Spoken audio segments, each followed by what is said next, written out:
Welcome to my channel. ಕನ್ನಡದ ಜ್ಞಾನಪೀಠ ಪ್ರಶಸ್ತಿ ಪುರಸ್ಕೃತರ ಬಗ್ಗೆ ನಿಮಗೆಷ್ಟು ಗೊತ್ತು? ನಾವು ಕೇಳುವ ಪ್ರಶ್ನೆಗೆ ನೀವು ಉತ್ತರಿಸ್ತೀರಾ? ಹಾಗಾದರೆ ಬನ್ನಿ ಪ್ರಶ್ನೆಗಳನ್ನು ನೋಡೋಣ. ಪ್ರಶ್ನೆ 1. ಕನ್ನಡದಲ್ಲಿ ಜ್ಞಾನಪೀಠ ಪ್ರಶಸ್ತಿ ಪಡೆದ ಕವಿಗಳ ಸಂಖ್ಯೆ ಎಷ್ಟು?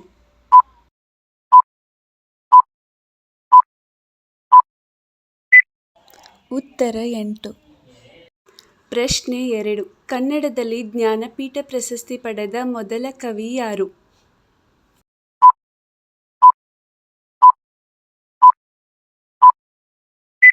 ಉತ್ತರ ಕುವೆಂಪು.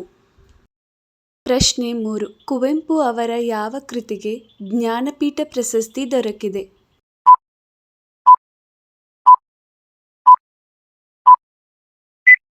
ಉತ್ತರ ಶ್ರೀ ರಾಮಾಯಣ ದರ್ಶನಂ.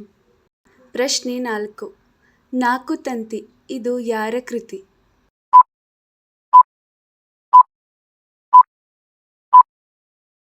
ಉತ್ತರ ದ ರಾ ಬೇಂದ್ರೆ. ಪ್ರಶ್ನೆ 5. ಅಂಬಿಕಾತನಯ ದತ್ತ ಇದು ಯಾರ ಕಾವ್ಯನಾಮ?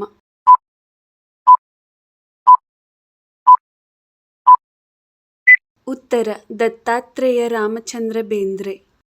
ಪ್ರಶ್ನೆ 6.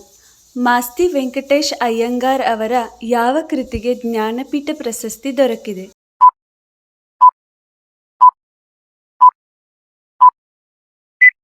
ಉತ್ತರ ಚಿಕ್ಕ ವೀರರಾಜೇಂದ್ರ. ಪ್ರಶ್ನೆ 7. ಮೂಕಜ್ಜಿಯ ಕನಸುಗಳು ಇದು ಯಾರ ಕೃತಿ?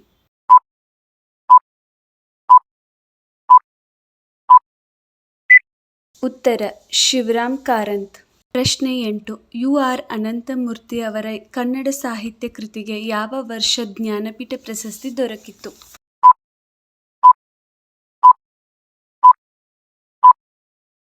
ಉತ್ತರ 1994. ಪ್ರಶ್ನೆ 9. 2010ರಲ್ಲಿ ಕನ್ನಡ ಸಾಹಿತ್ಯ ಕೃತಿಗೆ ಯಾವ ಕವಿಗೆ ಜ್ಞಾನಪೀಠ ಪ್ರಶಸ್ತಿ ದೊರಕಿದೆ?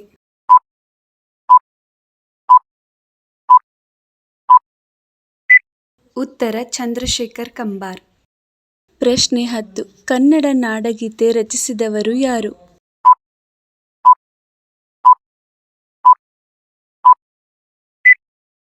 ಉತ್ತರ ಕುವೆಂಪು.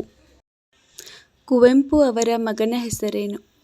ನಮ್ಮ ಪ್ರಶ್ನೆಗೆ ನಿಮ್ಮ ಉತ್ತರವನ್ನು ಕಮೆಂಟ್ನಲ್ಲಿ ತಿಳಿಸಿ. Like and subscribe.